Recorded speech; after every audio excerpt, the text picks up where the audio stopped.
چیکار میکنی ماما؟ براش لالا هم گذاشتم برید بخوابه تو لالا. قربونش بشم جانم عزیزم. خب چی پیدا کردی ماما؟ کاش بسی نبودی میبودم تو، اما میتشم کاشمون بگیری خود خرابمون کنی.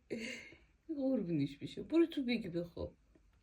غذاتو خودی؟ غذا خودی پسرم؟ آره ماما. اینا کیه؟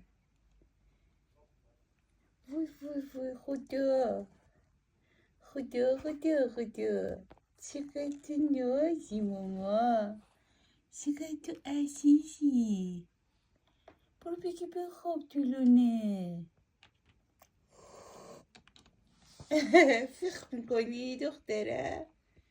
چیکار کردی لوسی؟ نفس فکر کردی بهش؟ بگو برو خونه تون، ما میترسیم ازت. فخش کن، فخم کن. فخ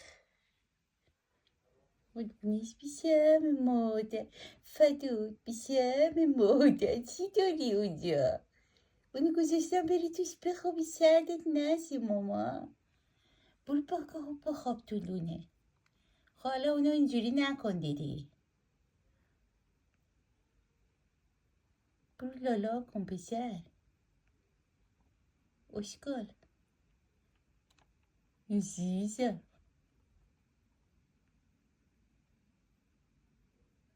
برو دیدی برو بدل بخواب.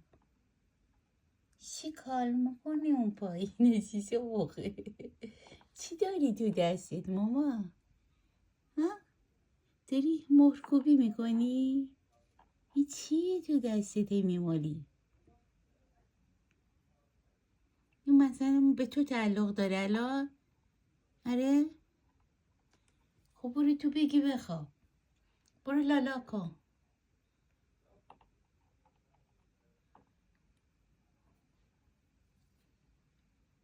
برو بخواب. مال توه، همش مال توه. فقط توش پیپی نکن. پسر خوبی باش. مگه نه ماما؟ خدا خدا خدایا. آب مغولی.